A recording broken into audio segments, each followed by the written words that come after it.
Joining us now, Open the Book CEO, John Hart. John, terrific to see you. Can, based on what President Trump has done, claw all of this back? Because being passed out of Congress, that Inflation Reduction Act, that green new boondoggle, it's not so easy. How much can be saved annually, you think? Well, Megan, that's a great question. At least, $5 billion that you just identified is the $3 billion for the environmental and justice grants, and there's going to be savings beyond that, because the goal in many cases of these organizations was to restrict energy production, which your previous guest just talked about. When you have energy is the master resource. It's going to create new economic activity, and plus that begs the question: where's the environmental justice in increasing energy prices for poor people by decreasing supply?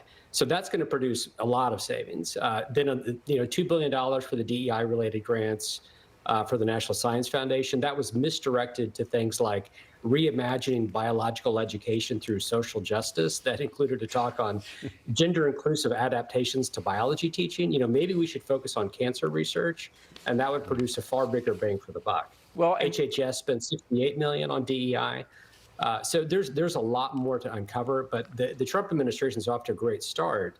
And I'm encouraged because this shows the power of we the people. The elites in this country are the taxpayers, your viewers, who have made their voices heard. We've been beating this drum for 3 years and making it clear that this is not how we want our tax dollars spent. And now we're seeing results in action. And so we're excited to see what the Doge caucuses do, the Doge entity itself, but we already have a Doge caucus it's called Congress, and every member has an opportunity to put forward a menu of savings, and we're going to help as many of them do that as possible. John, they really went heavy with the DEI at the EPA, the Environmental Protection Agency. Again, with science, with the EPA, what the heck does the EPA have to do with diversity? I mean, how do you shoehorn that progressive idea into something like the EPA? Yeah, David, it was absolutely bonkers. And it just shows you how distorted the ideology had become. Because again, when you think about the issue of energy, you want to help poor people access energy at an affordable rate, because that opens the door to all kinds of opportunity. It helps them start a business. It helps them keep their air conditioning on if they need to focus and concentrate to study or to do their work.